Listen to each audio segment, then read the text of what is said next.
Hi, this is Brian Forster, and it's another exploration of Cusco, Peru, looking at different time periods of construction and the different materials utilized. Now, we're actually above the city of Cusco here. There is the giant site of Sacsayhuaman or Sacsayhuma in the background. And we're at one of the oldest colonial Spanish churches. The upper work is adobe, the lower work is recycled Inca building stones.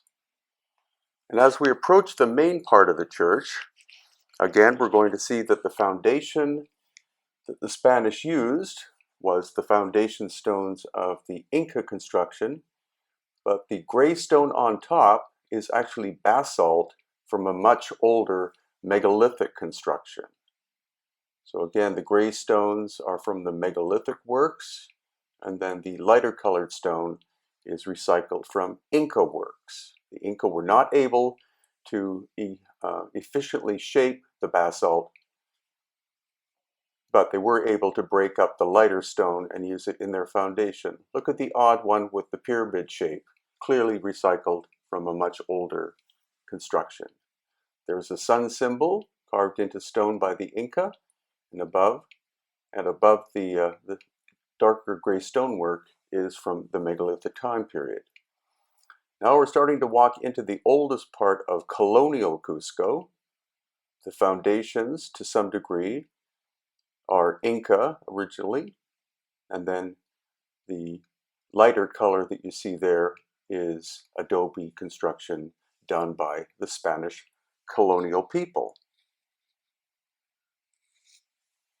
And the foundation work is recycled from Inca constructions.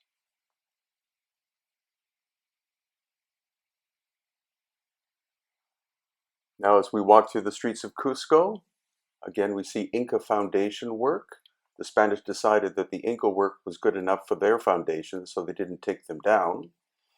And in the case of this other colonial Spanish church, again, we have recycled Inca building stone, but also some megalithic stone as well. The megalithic work was done in basalt once again. And that's what you can see here. You can see the Inca foundation and then the later Spanish addition above. And here we're getting close to the core of Cusco, and this is a megalithic construction, what's left of a megalithic wall, once again made out of very hard basalt stone.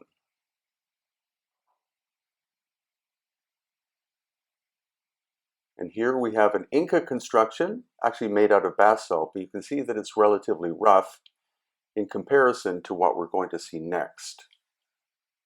And that is this corner. You can see massive, very well-shaped blocks with no mortar. You can't even fit a human hair in the joinery. And here again, a much older megalithic construction, relatively tight-fitting stone.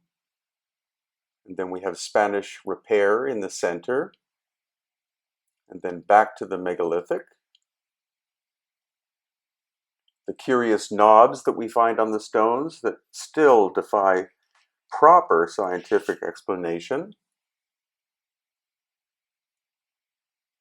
And there we see two more knobs. Now, why they're of a different shade, maybe it's because of people handling them over the course of centuries or thousands of years, or possibly some other explanation. Here you have where the Inca reconstructed part of a megalithic stone wall.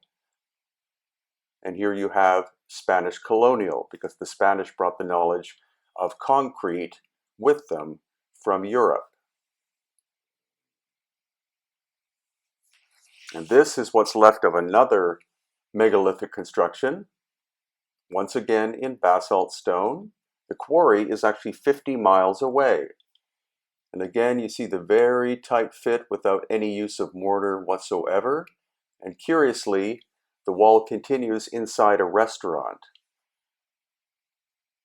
So we can see very massive blocks, very tightly fitting, no mortar whatsoever, and actually signs of cataclysmic ancient damage to the structure itself. Look how tightly fitting these stones are. Absolutely incredible. And now we're at the famous Inca roca wall. Strange discoloration on this granite stone. And as we walk, you see that every stone is a different shape and size. Here we're going past somebody dressed up as an Inca. And again, you can see every stone's a different shape and size, and they fit together incredibly tightly. So this, again, is ancient megalithic construction, as compared to here, an Inca construction. No use of concrete, so it wasn't done by the Spanish, but there is repair work done by the Spanish. And here we see the megalithic wall once again, out of granite, and then basalt repair work done during the Inca time period. So Cusco is an incredibly complex and fascinating city. You have the colonial Spanish construction, before that you have the Inca construction, and before that you have the megalithic construction. So the Inca did find an abandoned megalithic city and rebuilt it, and that's why they called it Cusco, which means